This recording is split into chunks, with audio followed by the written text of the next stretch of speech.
Boa noite, bem-vindos ao jornal. Luísa Diogo esclarece a polémica sobre a sua nacionalidade.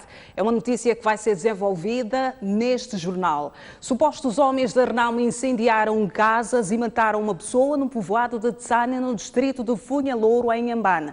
Este episódio mudou a rotina das pessoas nesta região. O facto deu-se no passado dia 18 de julho no povoado de Tsane, no distrito de Funhalouro.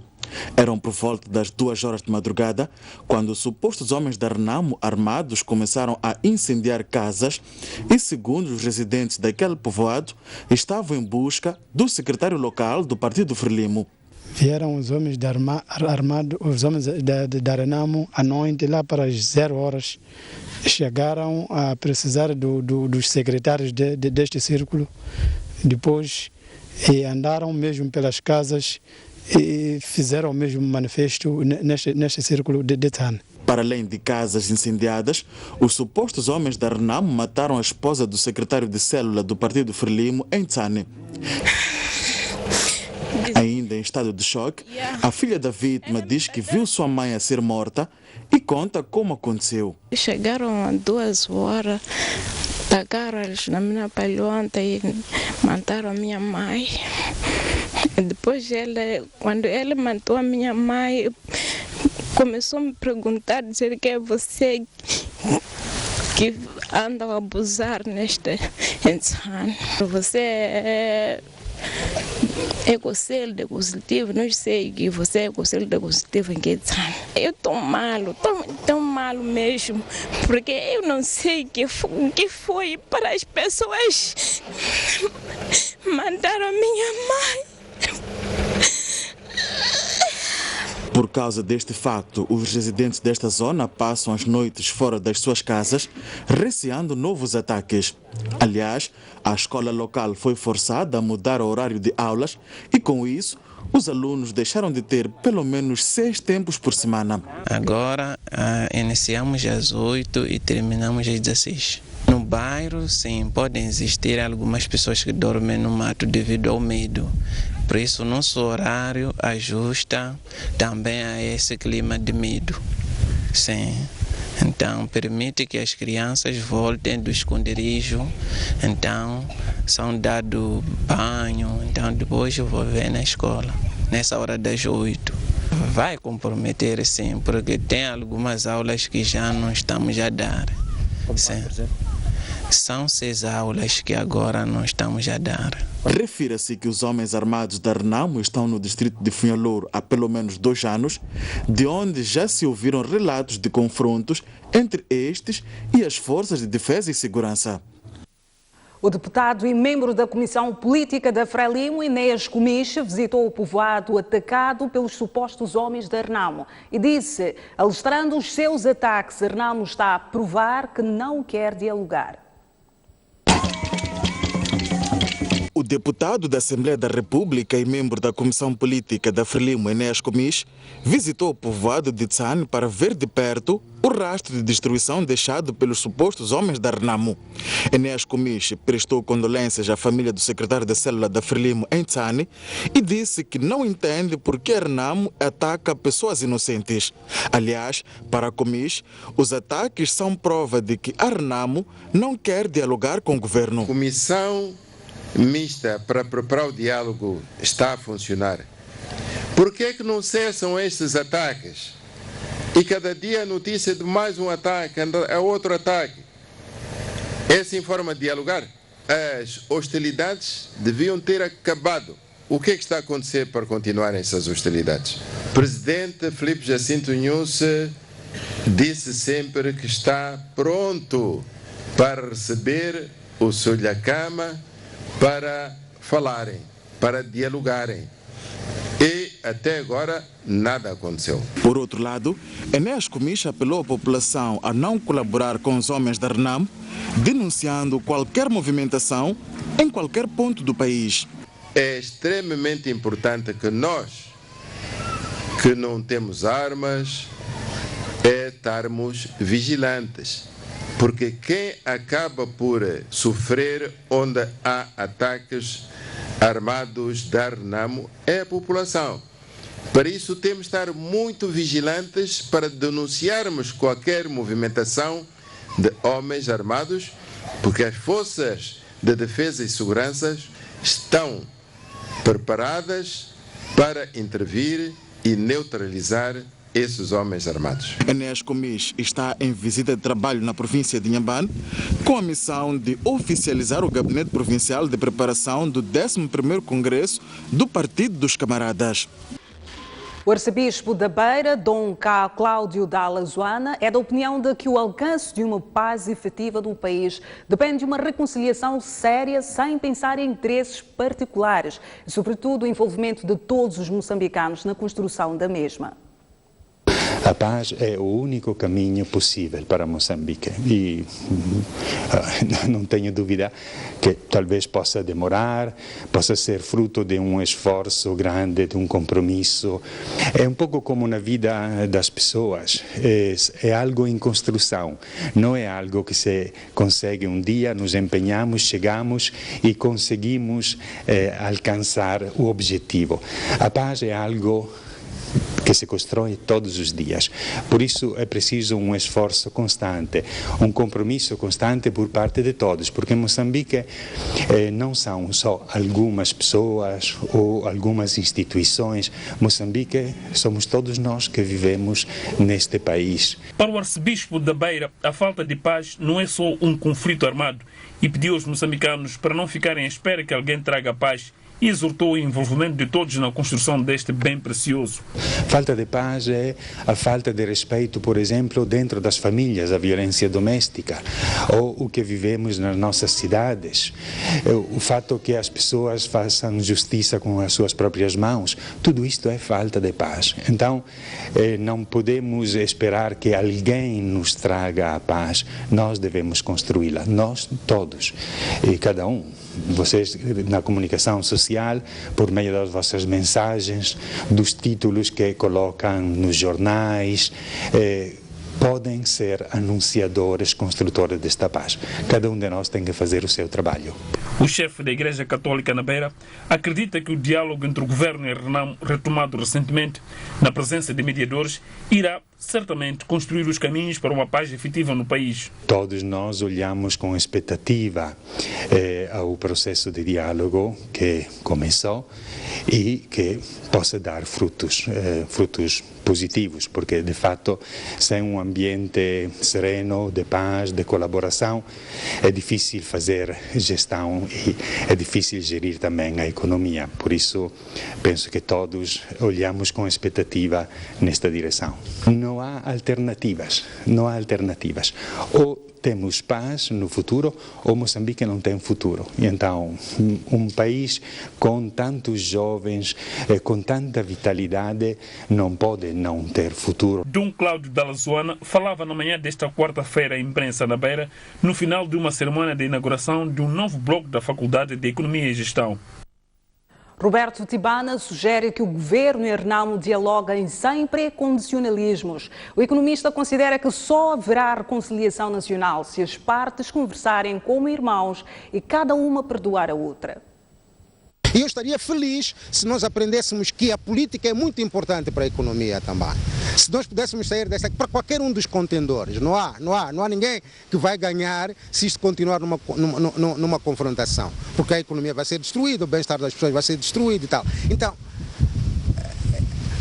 o meu ponto aqui nesta coisa das negociações, ou conversações ou negociações de paz é as pessoas que pensem primeiro no interesse nacional, as pessoas que, os dirigentes, os líderes, aqueles que se consideram verdadeiramente líderes neste país, pensem no interesse nacional neste momento, o que é a paz, não é? Há muitas divergências e encontrarem uma maneira de trazer todas as forças que podem contribuir para essa paz, porque eu digo-te uma coisa, eu já disse isso e vou repetir isso, vai ser uma paz minada, uma paz entre duas forças que, por sinal, se sentam junto a partir de posições de força, não é? Se for isso, se essa paz vier, isso vai ser uma paz muito, muito limitada, não vai ser profunda, não vai ter reconciliação, que é o fundamental neste momento, é a reconciliação.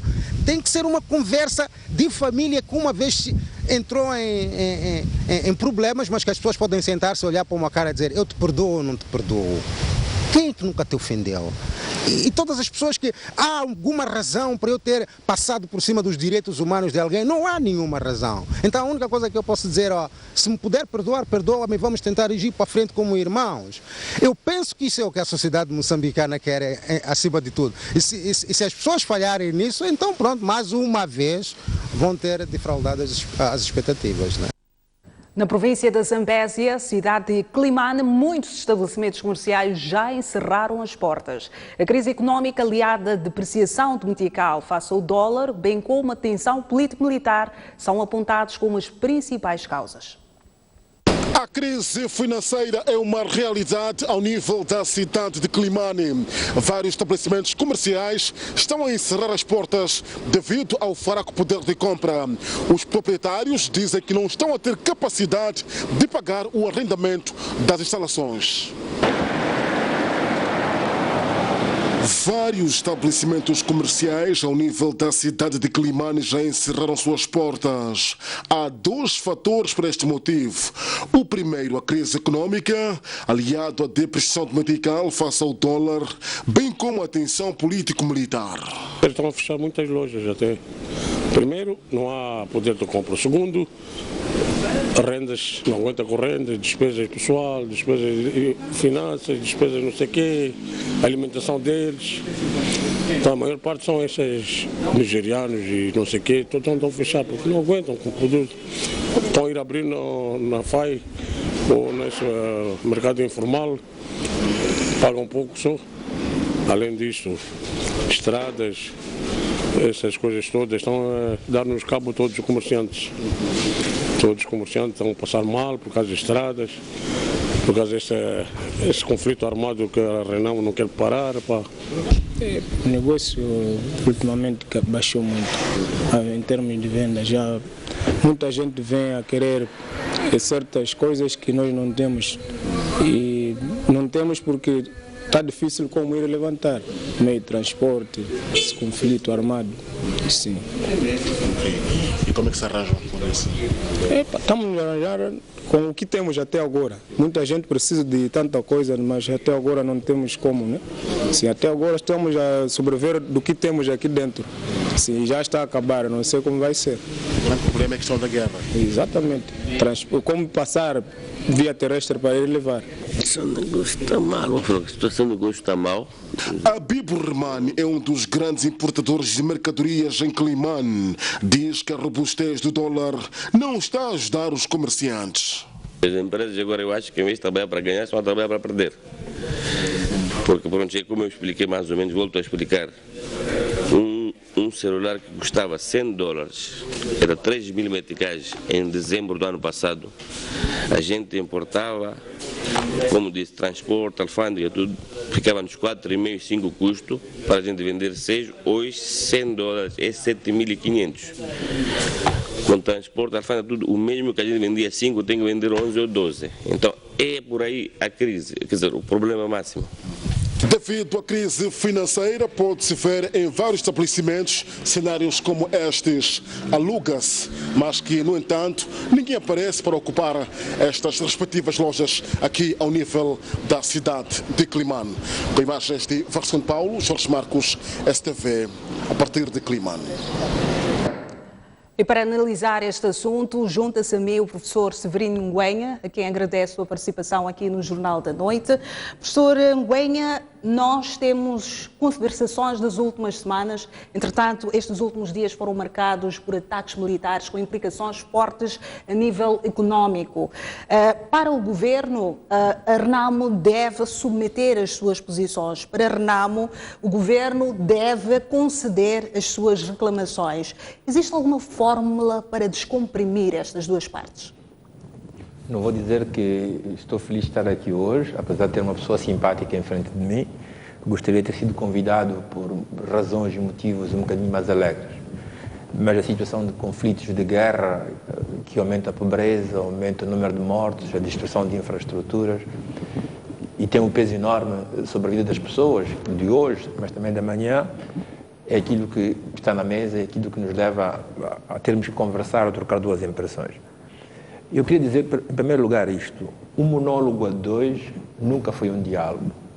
O que a Frelimo e a Renamo estão a fazer é um monólogo a dois. Para que haja diálogo, é preciso tentar encontrar e compreender a razão do outro. Entender a razão do outro significa que o outro pode ter razão. Quer dizer que eu não possuo, de nenhuma maneira, toda a razão. Ora, as posições que nós temos são diametralmente opostas. Temos, de um lado, a Frelimo a dizer que tem que se respeitar a Constituição.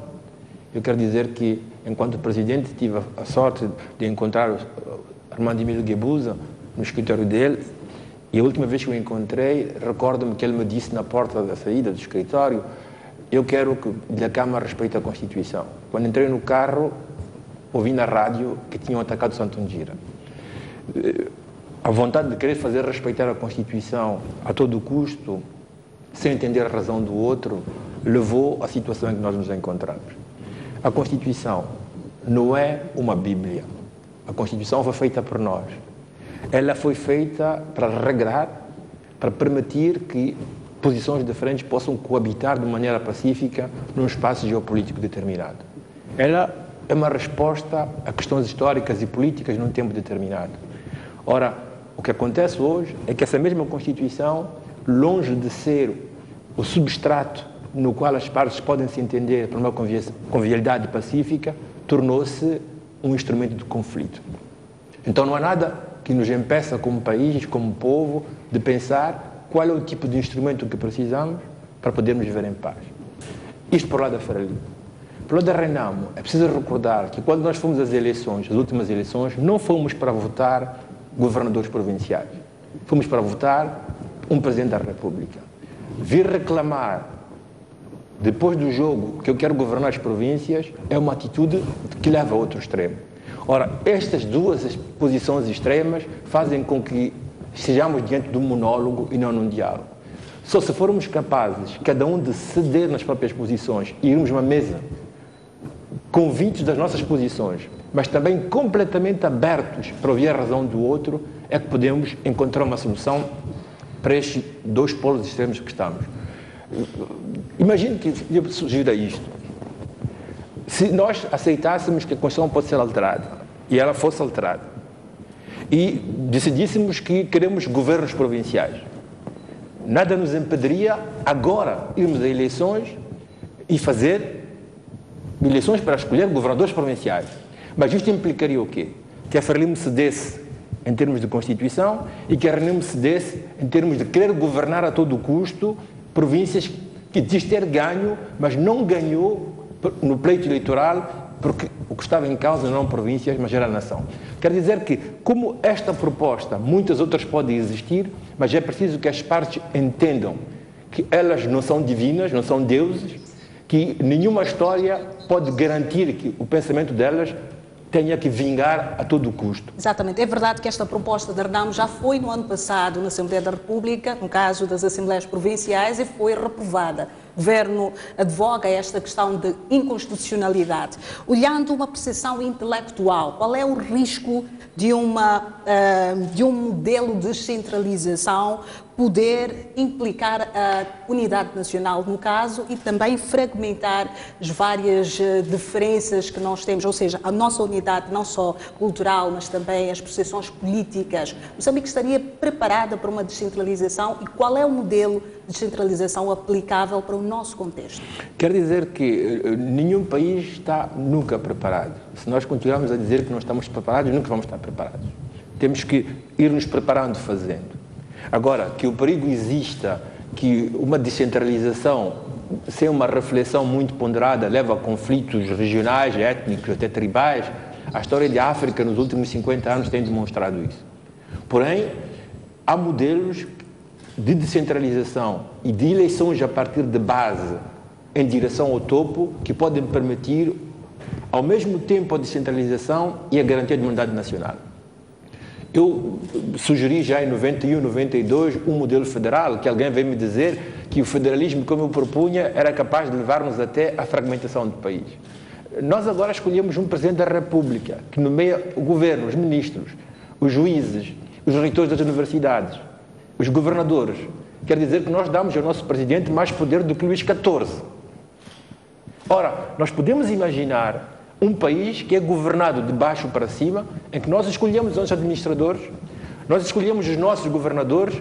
Isso não impede que escolhamos também o nosso presidente. Mas há de existir, a partir deste modelo, uma dialética em que os interesses de baixo, os pontos de vista de baixo, estão constantemente em diálogo com uma visão mais geral e que é garantida pela representação geral, que é, neste caso, a figura do Presidente da República e do Governo Nacional. Muito obrigada, professor Severino Goenha, pelas suas contribuições aqui no Jornal da Noite. Obrigado. E nós vamos prosseguir com as notícias. A Carmelita Namashlua diz que o exercício dos direitos humanos requer um ambiente de paz. A ministra da Administração Estatal e Função Pública falava hoje na abertura sobre os direitos humanos, cidadania e acesso à informação.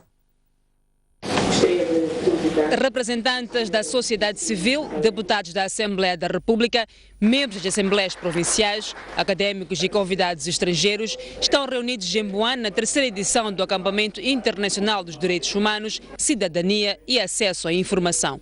O evento decorre numa altura em que se intensificam os ataques militares, por isso Carmelita Namashlua defendeu na cerimónia da abertura que o exercício dos direitos humanos requer a paz e o respeito pela vida. Por isso, Moçambique tem na paz a condição primária para a estabilidade política, desenvolvimento econômico, harmonia e equidade social, que são mecanismos essenciais para o exercício dos direitos humanos básicos.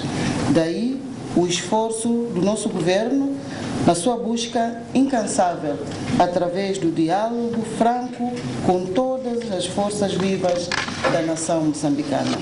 Falando em representação dos países que apoiam o evento através do programa Agir, a embaixadora da Holanda alertou para as limitações do exercício dos direitos humanos devido à situação política e econômica que Moçambique atravessa. Este evento, estes 3 dias, decorre no momento em que Moçambique atravessa um período crítico, onde vários fatores estão a criar um ambiente onde espaço para agir e exercer a liberdade de expressão sofre alguma pressão.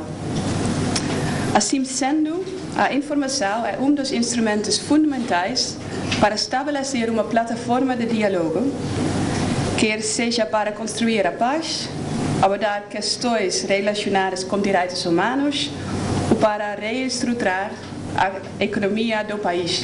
No evento de 3 dias, os participantes vão discutir vários temas ligados aos direitos humanos e à lei do direito à informação. Luísa Diogo defende que pessoas sem informação são simples habitantes do país e não cidadãos. A antiga primeira-ministra falava hoje no acampamento sobre direitos humanos e informação. Na primeira sessão do evento, Luísa Diogo foi convidada para falar do papel dos jovens na promoção dos direitos humanos e desenvolvimento. Nosso Estado é um Estado democrático.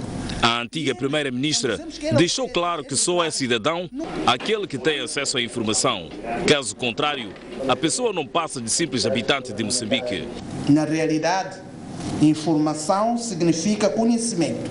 Um conhecimento organizado de diferentes formas e modos de expressão. Assim, um país onde os habitantes não participam por falta de informação sobre os assuntos relevantes para eles, esse país ou se desenvolve de forma insustentável ou não se desenvolve ao ritmo desejado. Em todo este processo, a juventude tem um papel crítico para garantir as sucessivas mudanças de atitude na partilha de informação entre os diferentes intervenientes no processo de desenvolvimento e passar o testemunho para um nível sempre superior. Para a primeira-ministra, só se pode construir consensos quando as partes têm o mesmo nível de acesso à informação. É importante que a juventude moçambicana saiba que o objetivo central do programa quinquenal 2015-2019 é melhorar as condições de vida do povo moçambicano, que é para que no fim do quinquênio esteja em condições de poder dialogar em pé de igualdade com os fazedores da política. E este conhecimento que os jovens devem ter em relação ao programa quinquenal não é só para exigir contas no fim do quinquênio, é para encontrar espaços para participar, para encontrar espaços para contribuir, para encontrar oportunidades para poder explorá-las em pé de igualdade como cidadãos de um país. Luísa Diogo defendeu ainda que é obrigação do Estado colocar a informação acessível aos cidadãos, mas estes também têm o dever de procurar a informação para melhor participar na vida política do país. Luísa Diogo esclareceu hoje a polémica sobre a sua nacionalidade, afirmando tratar-se de um assunto político que visava travar a sua projeção. O assunto foi levantado em 2008 pelo jornal Zambeze. Foi na hora de perguntas que o membro da plateia desafiou Luísa Diogo a explicar o mérito do processo judicial aberto contra jornalistas do semanário Zambeze, que em 2008 questionaram a sua nacionalidade. A pergunta parecia meio incômoda, mas Luísa Diogo agradeceu a oportunidade de esclarecer o assunto. Esta questão da nacionalidade da primeira-ministra foi um assunto político. Não foi um assunto de nacionalidade, não. Era preciso parar alguém que estava andando muito depressa. Um indivíduo que entra para mexer das finanças como técnico era moçambicano. Rapidamente é chefe de secção. Era moçambicano. Passa para chefe de repartição. Era moçambicano. Passa a chefe de departamento, era moçambicano. Passa a diretora adjunta, era moçambicano. Diretora nacional, era moçambicano. Vice-ministra do Plano e Finanças, era moçambicano. Ministra do Plano e Finanças, era moçambicano. Primeira-ministra e ministra do Plano e Finanças, era moçambicano. Quando ela está para terminar o mandato, já não sabe o que fazer com ela, então deixa de ser moçambicano. Em meio a aplausos e muito humor, Luísa Diogo explicou que o seu marido adquiriu a nacionalidade moçambicana em 1975, muito antes do casamento, que só veio acontecer em 1981. Antônio Albano Silva, em 1975, fez a opção dele política. Não foi uma opção administrativa que ele fez, uma opção política de ficar moçambicano. Porque toda a sua família regressou a Portugal. Ele ficou em Moçambique. E foi assinado pelo então ministro do Interior, da Administração Interna, que vocês imaginam quem era. Esse papel que lhe dá nacionalidade moçambicana a ele. Eu, nessa altura, ainda não estava apaixonado por esse senhor. O assunto foi despoletado pelo jornal Zambeze em 2008, com a publicação de artigos alegando que Luísa Diogo tinha deixado de ser moçambicana por ter casado com Albano Silva. Frelimo questiona viagens constantes do edil de Climane, Manuel Araújo. É uma informação para desenvolver no próximo bloco. Vamos fazer uma breve pausa. Até já.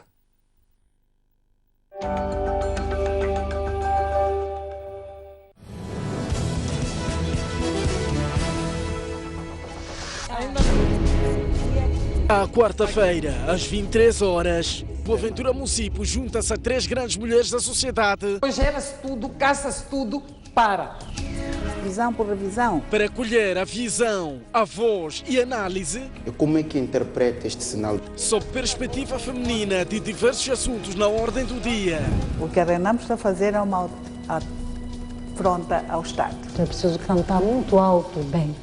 E que esse bem seja real. A arma e a guerra não são a forma de resolver os nossos problemas como cidadãos. Estão-se a manchar, vocês. Não há ninguém que vai tapar o sol. Os processos são dinâmicos das revoluções. Todo mundo está amarrado em algum lugar e acha que é ali onde tem que comer. Os políticos têm uma responsabilidade bastante grande. Estamos a tocar batuques, ninguém está a ouvir. Ninguém está a ouvir. É preciso que venha para eles poderem explicar. Despolitizar excessivamente o órgão eleitoral, o que quer dizer? Opinião no feminino.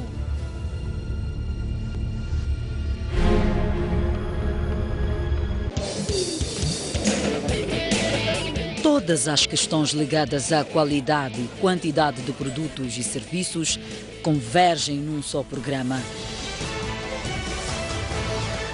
Hora do Consumidor. Cordiais saudações, estimados telespectadores. Ora viva, muito boa noite. Seja. Todas as terças e quintas, a partir das 18 horas, na STV Notícias, os consumidores cruzam preocupações junto de especialistas na área.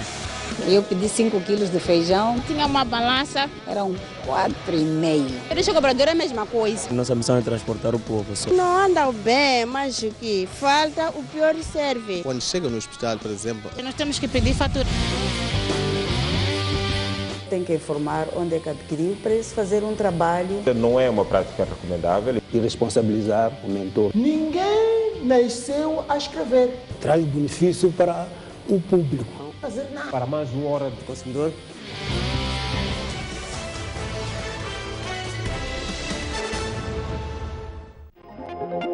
Já pode ler o jornal do País quando quiser e onde estiver. Quer saber como? O primeiro passo é ter a aplicação O País. Continua com dúvidas? Uma app é uma ferramenta que permite ter acesso a vários serviços do seu dispositivo móvel de forma integrada. Agora aceda à sua App Store ou a Play Store e faça o download de O País. Dessa forma, poderá aceder a uma versão digital do jornal. Assim, não deixe de acompanhar todas as edições do jornal. O País. A verdade como notícia.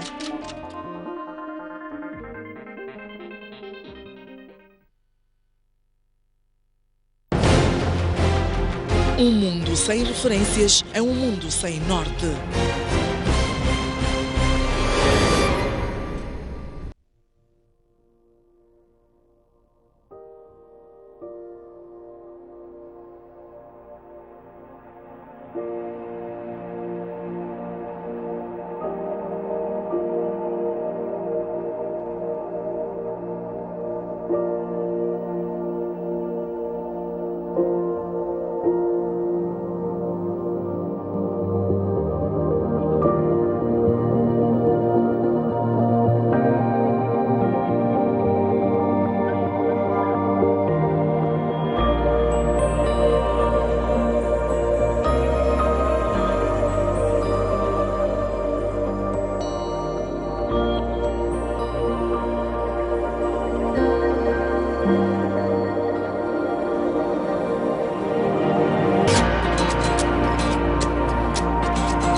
De volta às notícias no Jornal da Noite, a bancada da Frelimo na Assembleia Municipal de Climane questiona a proveniência dos fundos e as razões que levam o edil Manuel de Araújo a estar constantemente fora do país. A discussão ocorreu durante a terceira sessão ordinária daquele órgão deliberativo. No decurso da terceira sessão ordinária da Assembleia Municipal de Climane, decorrida terça-feira, a bancada da Frelimo questionou ausências do edil Manuel de Araújo. É que nos últimos dias, de Araújo tem feito viagens constantes para o exterior. O presidente do município está sempre fora do município, está ausente. Ele apareceu a justificar-se que as ausências dele são conhecidas oficialmente, mas a carta que leu não disse para onde é que ia, quais eram os objetivos. E depois, nós não estamos a ver, em termos de resultado das viagens, o que é que isso representa. Portanto, são viagens e essas viagens, como consequência, é a má gestão do município. Estão a propor passagem para fora do país, cerca de 200 mil meticais. Quem é esse que vai para fora do país, quando nós ainda se reconhece que não tem papel por causa da crise econômica? Agora está a propor para ir fora do país, para fazer o quê? Já a bancada do MDM não vê mal nas viagens de Manuel de Araújo, mas lamenta o facto da máquina governativa de não estar a trabalhar com devida dinâmica. A prova disso é a enchente de lixo na urbe. Nós não sentimos a ausência do edil como um problema, porque o edil não sai com toda a máquina da gestão municipal. Ele sai como uma pessoa e não sai para missões solitárias ou da cabeça dele. Ele sai para uma missão. Por exemplo, há bem pouco tempo esteve na Europa, esteve na Alemanha também, onde estiveram presentes os edis de Nacala, o edil da Beira e aquele edil de Pemba. Portanto, não se justifica que a ausência do edil faça com que parasse todo o funcionamento desta autarquia, porque tem vereadores, tem diretores, tem chefes de departamentos, que tudo está à sua disposição para eles poderem fazer com que este município funcione mesmo na ausência do presidente. E isto nos preocupa também a nós do Movimento Democrático de Moçambique. Nesta sessão, apenas a bancada do MDM aprovou a alteração do orçamento para 2016 de mais de 194 milhões para pouco mais de 209 milhões de meticais. Entretanto, o edil de Climane, Manuel de Araújo, diz que 80% das viagens que efetuou para o exterior não foram pagas pelo Conselho Municipal. Araújo explicou que as recentes viagens para a Europa foram custeadas pelas entidades que o convidaram. Para que nós consigamos atrair investidores, temos que ter uma cidade limpa, temos que ter uma cidade aprazível. Então, é esse esforço que nós estamos a fazer, levar a mensagem de Climane para o mundo, para que o mundo veja, saiba que Climane existe. Durante 40 anos, as pessoas já tinham esquecido de falar de Climane. Então, é preciso abrir essas portas, é preciso levar, por exemplo, como nós fizemos, investidores de fora vieram para cá 14, investidores de cá foram para fora. Em outubro, vamos levar uma delegação de empresários de Climane para uma feira de investimentos no Malawi. Estive recentemente no Zimbábue. Portanto, estamos a abrir portas para empresários de Climane, mas também estamos a trazer empresários de fora para cá. Portanto, ficar parado em casa, eu acho que não é solução. É importante. E mais, a maior parte, 80% das viagens, para não falar 85%, portanto, são pagas pelas entidades que nos convidam. Por exemplo, eu estive agora na Europa. A viagem Climane até a Europa e o regresso foi paga pela USAID. Por exemplo, a estadia em Lisboa foi paga pela Universidade Católica. A estadia em Setúbal foi paga pelo município de Setúbal, com quem nós temos uma gemelagem. Portanto, nós distribuímos esses custos por aqueles que nos convidam. Portanto, só que as pessoas aqui têm uma imagem de que qualquer viagem é porque é dinheiro do município. Portanto, querendo as pessoas, nós podemos mostrar quanto é que sai do município para cada uma das nossas viagens. Portanto, há um mito que é aí, eu acho que temos que, a pouco e pouco, demonstrar por A mais B de que, afinal de contas, eles estão muito longe da verdade. O Governo esclareceu que não precisou de indemnizar a TRAC para dar início às obras de construção do nó de Tchumene. Avança que houve um diálogo franco com a concessionária da N4, mas que, apesar disto, equaciona fazer compensações no final das obras, caso seja necessário. O Governo, através do Ministro das Obras Públicas, Habitação e Recursos Hídricos, Carlos Bonetti, desmentiu esta quarta-feira informações segundo as quais a TRAC teria exigido uma indemnização para a construção do nó de Chumene. É que com a construção da infraestrutura, parte do tráfego rodoviário da Estrada Nacional número 4 passaria a circular. Dizer que é verdade ou não, posso dizer categoricamente que não é verdade. O que nós estamos a fazer com a TRAC é que, de facto, ao fazer esta ligação à N4, algum tráfego vai ser desviado. Então é preciso nós sabermos qual é a quantidade de tráfego para vermos qual é o impacto financeiro que vai ter na concessão e, com base nisso, nós vamos ajuizar daquilo que é a compensação que possa ser devida à TRAC. Em relação a esta secção da estrada circular, cujo traçado inicial iria passar ao lado da portagem de Maputo e que por isso conflituaria com os interesses da TRAC, Bonetti disse que o projeto está a ser redesenhado e que haverá um novo traçado. Estudos recentes feitos e do troço que havia sido previamente desenhado e aquilo que são as obrigações que o Governo tem para com a concessionária TRAC na Estrada Nacional número 4, estão a levar-nos a redefinir aquilo que vai ser o novo traçado, mas que ainda não foi concluído, mas que dentro em breve nós iremos tomar uma decisão sobre o traçado que esta secção 6 vai poder tomar com vista a finalizarmos todo o projeto da estrada circular, depois do entendimento que foi conseguido juntamente com a concessionária TRAC. Carlos Bonetti falava em Marraquém durante o primeiro dia do segundo Conselho Coordenador do Ministério, que é realizado sob o lema pela qualidade do desenvolvimento integrado de infraestruturas públicas.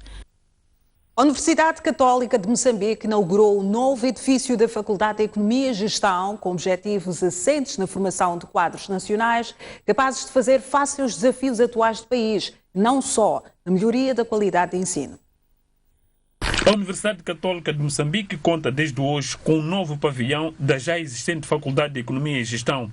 Trata-se deste edifício, inaugurado na manhã desta quarta-feira pelo Magno Chanceler da Universidade Católica de Moçambique, o arcebispo da Beira, Dom Cláudio Dalla Zoana. Na ocasião, Dom Cláudio indicou que este edifício representa mais um esforço da Igreja Católica no seu projeto de preparação de profissionais nacionais para responder aos tantos desafios que o país tem. E então investir na economia, na gestão, na capacidade de gerir os nossos recursos, penso que é um serviço importante e estamos contentes de poder oferecer isso como Universidade Católica.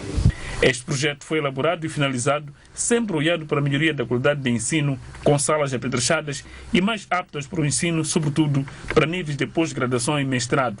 E a qualidade do ensino passa também pelos ambientes, pelos espaços, até pelo mobiliário, pela possibilidade que os estudantes têm de acompanhar as aulas, de acompanhar os cursos de uma forma assim tranquila e para também permitir um melhor aproveitamento. A Universidade Católica de Moçambique foi criada logo após a assinatura dos Acordos de Paz em 1992, com o objetivo fundamental de formar quadros nacionais que pudessem ajudar a reconstruir o país.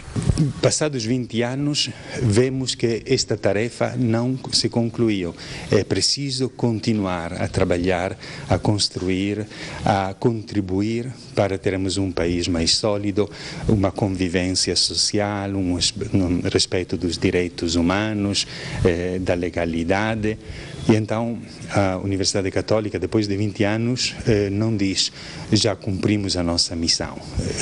Estamos a começar novamente, estamos a continuar o caminho percorrido até aqui. Então, em outubro próximo, abre as portas o maior hotel do país, situado na cidade de Maputo. O mesmo tem a capacidade para 357 camas, devendo empregar mais de 200 pessoas numa primeira fase.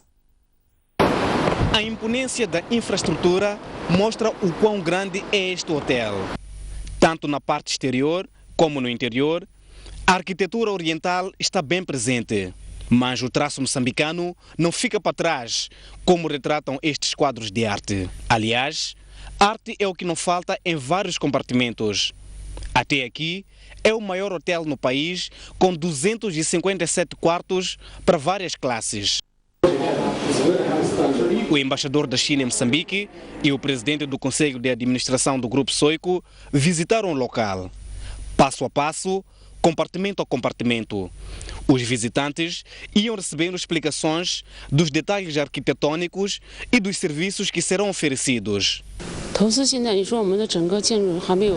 É assim porque a obra ainda não está construída, ainda não confirmamos o valor do investimento, mas esta obra inclui centro de conferência e aquele complexo comercial e este hotel, no total mais ou menos 90 mil metros quadrados. A suíte presidencial destaca-se pelo espaço, mobília, mas também pela localização com vista para o mar. O embaixador da China diz que vai continuar a incentivar os empresários chineses a investirem no turismo em Moçambique. Durante a última visita do presidente da República de Moçambique à China, os dois presidentes discutiram isso. Então, eles definiram quatro áreas prioritárias da nossa cooperação: infraestrutura, energia, agricultura, turismo. Porque o turismo pode atrair muitos turistas estrangeiros, criar muitos empregos e poderá ter muitas divisas para o país, equilibrar finanças. A sala de conferências tem capacidade para 2.000 pessoas sentadas. Daniel David olha para este lugar como estratégico para a promoção de eventos internacionais. Nós temos tido vários eventos em Moçambique, o caso da Mostec, Mosefo, as 100 melhores PMEs e mais 2 eventos que vão ser lançados agora, que têm um impacto nacional e internacional. Infraestrutura dessa natureza nos orgulham porque já temos condições com alguma qualidade e qualidade internacional para organizar sem sobressalto eventos com esta dimensão. E o grupo que nós dirigimos prima por qualidade e prima também por uma elevação de nível a standards mundial. É isso que estamos aqui a visitar, a ver e a discutir esta parceria para garantirmos que os nossos eventos tenham a qualidade desejável, quer a nível nacional, quer a nível internacional. Neste momento, decorrem os últimos detalhes para que no dia 4 de outubro o megaprojeto turístico implantado no espaço do Centro de Conferências Joaquim Chissano esteja pronto para a inauguração oficial. A África do Sul realizou hoje eleições municipais que poderão definir o futuro político do ANC. É uma matéria para desenvolver no próximo bloco, mas antes, as previsões do tempo para as principais cidades do país. A começar Maputo, Xai-Xai e Inhambane vão baixar as temperaturas. Maputo a prever 24 graus Celsius de máxima e mínima de 13 graus. Xai-Xai estará com 23 graus de máxima e mínima 11 graus. Para Inhambane prevê-se 22 graus Celsius máxima e mínima de 11 graus Celsius. Mas no centro do país, a Beira vai registrar 26 graus de máxima e mínima 18 graus. Chimoio registrará máxima de 25 graus e mínima de 11. Tete terá 32 graus de máxima e mínima 15. E Climane registrará 31 graus de mínima 14. No norte, sol para as 3 províncias. Nampula registrar 27 graus, máxima e mínima 14. Lixinga vai registrar 24 graus, mínima 11.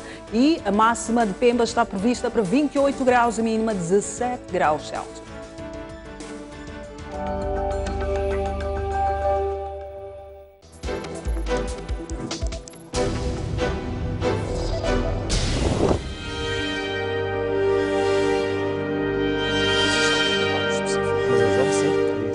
Um país faz-se de confrontos de ideias. Nós somos a ajuda do governo agora. Choramos por muita água, choramos por pouca, choramos sem água. Da pluralidade de opiniões. De uma ou de outra forma, as coisas têm que andar. Vamos evitar essa questão de eu tenho um negócio, depois amanhã torna-se um elefante branco. Não é possível formar um empresário, um empreendedor em um dia. Para outro sítio também. Nosso autocarro carro até aos 5 anos, aos 2 anos está arrebentado. Falar é muito simples e trazer dados também é a coisa muito simples. Mas vamos à prática, não é o que se verifica o que está a dizer. Há muitos jovens que começam e têm vontade de continuar, mas não vão a lugar nenhum. O debate da nação é desta diversidade de pensamentos que é Moçambique. Essa diversidade. Empreender não são pequenos negócios de barraco, qualquer coisa. Nós estamos a assistir.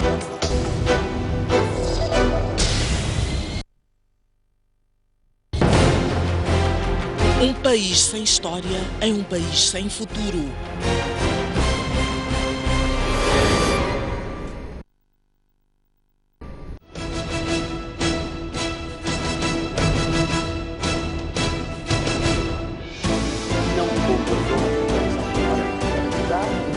Eles representam o povo. Renamo claramente deve de uma forma desarmar-se. O grande terrorista é a Frelimo. Uma paz que não era, digamos assim, genuína e não tinha uma base sólida. Eles são a nossa voz. Discutem e decidem o nosso futuro. A Frelimo própria não teve coragem nem força suficiente para posicionar-se a favor do provedor. Por que quando a Frelimo reúne a Finambaila, expulsar as pessoas, ameaçar as pessoas? Eu acho que aquilo é mais uma manobra dilatória da Renamo. É uma maneira mais de confundir a opinião pública. E nós queremos saber o que se disse e o que ficou por dizer no Parlamento. Veja no Bancadas Parlamentares. Um debate a acompanhar todas as sextas-feiras pelas 18 horas.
Novos tempos e novas esperanças. A grande questão agora é tentar perceber como é que uma obra tão recente desabou.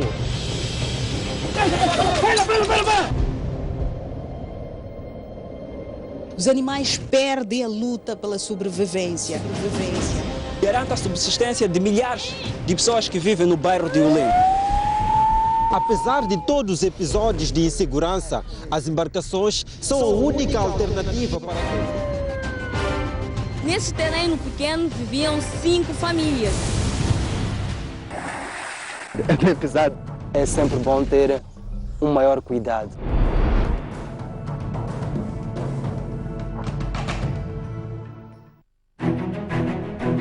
Mais um baú.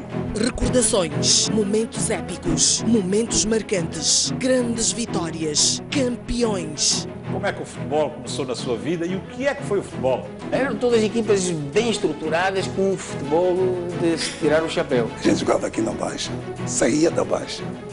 Era obrigado a fazer o jogo dos Palmaninhos. Antigos jogadores, paraquedistas, árbitros, pugilistas, médicos. O primeiro envolvimento direto foi como médico da seleção que foi aos Jogos Olímpicos, Moscovo, 1950. Hoje já temos a capacidade de fazer diagnósticos e cirurgias artroscópicas. O paraquedismo começa quando eu via militares da Força Aérea saltar. A dobragem de paraquedas é uma coisa fundamental. Uma campeã nasce ou faz-se? Um talento tem que nascer, mas também não basta só nascer, tem que se fazer para ser campeão. uma criança e um jovem desapareceram nas águas da Praia do Inos, aqui na cidade de Pemba. Combate ao crime é a palavra de ordem da chegada do líder da RNAM à cidade portuária de Natal.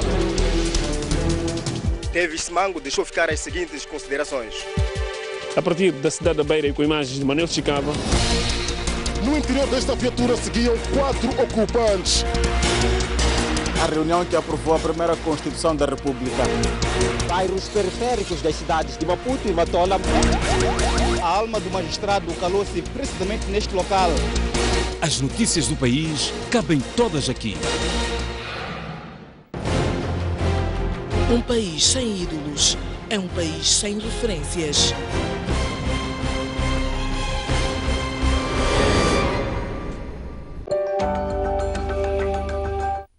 De volta às notícias no Jornal da Noite e para olhar para as eleições na África do Sul. Os eleitores foram hoje às urnas para votar em eleições municipais. O Congresso Nacional Africano, o ANC, tem mantido grande parte das autarquias nos últimos 22 anos, após a queda do apartheid.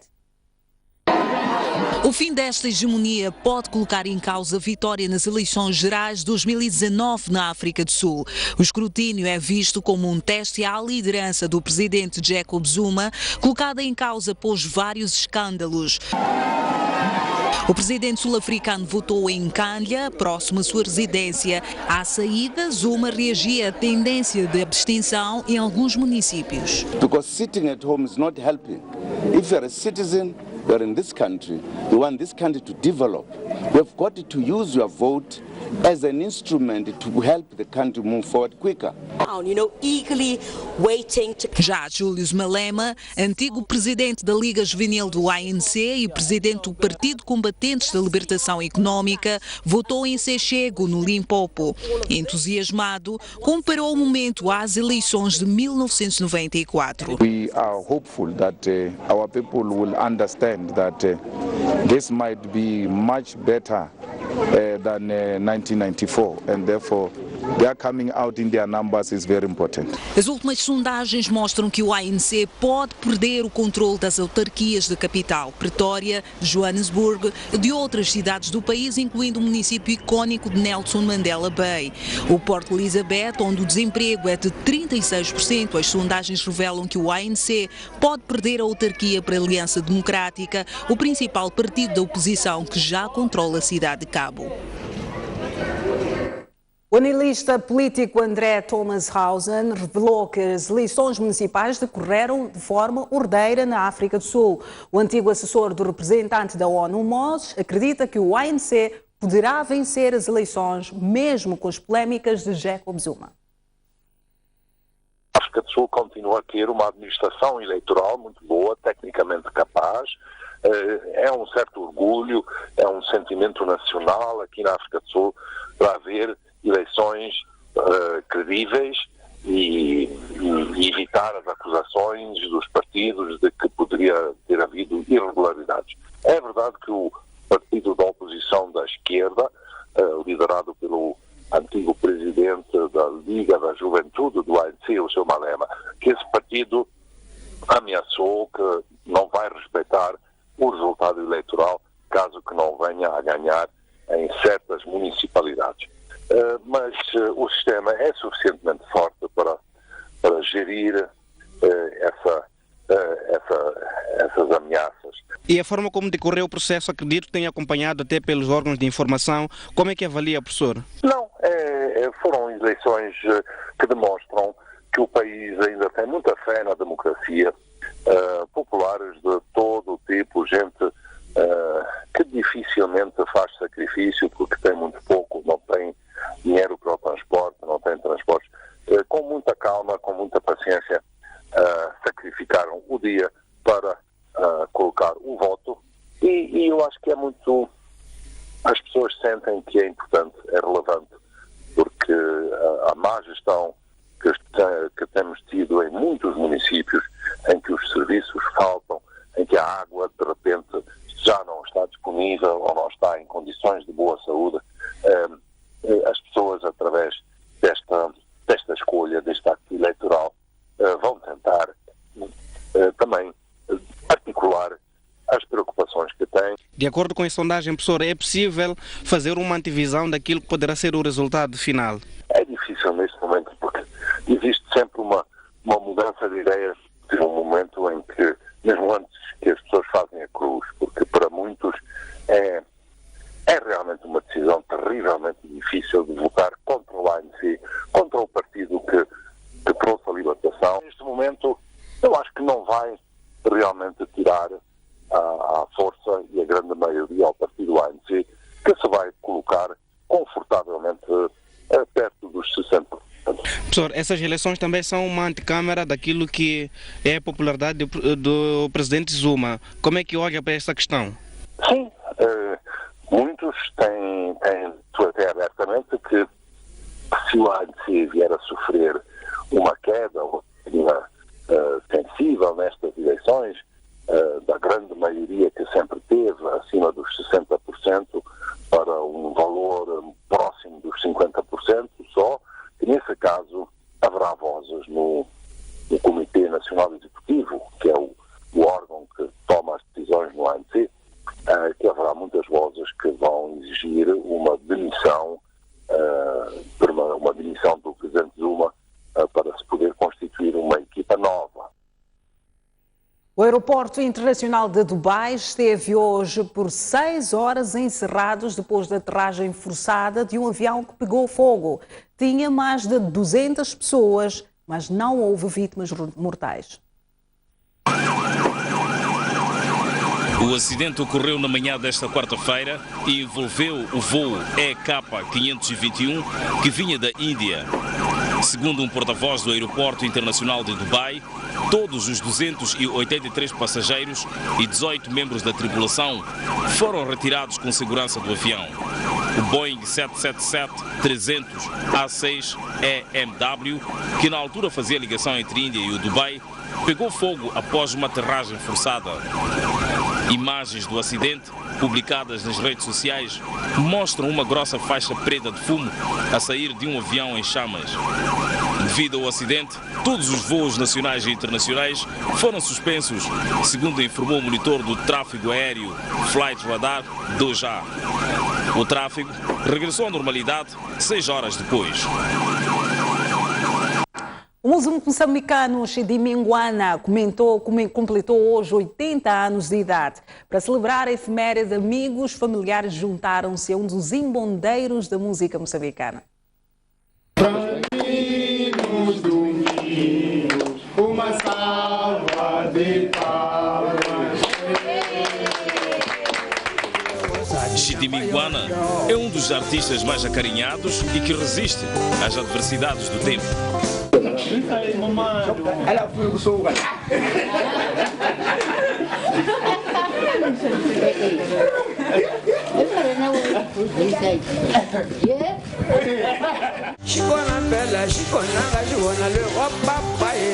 A prova são os vários espetáculos que o artista do Chicona realiza. Chidiminguana parece desfrutar da juventude pela energia que revela no palco. Mas não, esta quarta-feira completou 80 anos de idade. Por isso, familiares e amigos abdicaram de uma parte do dia para celebrar a data.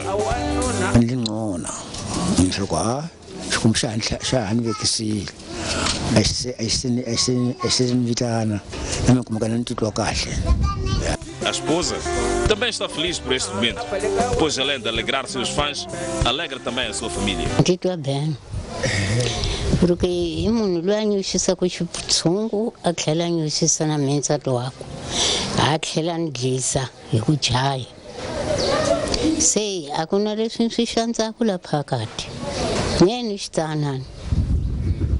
Este momento foi apenas simbólico. Está na manga um espetáculo de homenagem para celebrar a sua vida e obra. Esperamos muito ainda que ele continue a alegrar as pessoas. É exatamente por isso que no próximo dia 12, na sexta-feira, temos uma homenagem a ele, onde temos convidados como Mr. Bao, Liloca, Wazimbo, Neymar, Anian Tamel e o Félix Moya. Já lá vão 60 60 anos que Chidiminguana executa a sua guitarra. A sua forma de tocar o destacou na música por se empenhar em contar histórias através da guitarra. Tudo começou em 1949 em Binane, Gaza, sua terra natal. Naquela altura, o artista usava guitarra de lata e só depois adquiriu uma convencional. Hoje, com mais de 20 álbuns editados, a guitarra continua sendo sua companheira.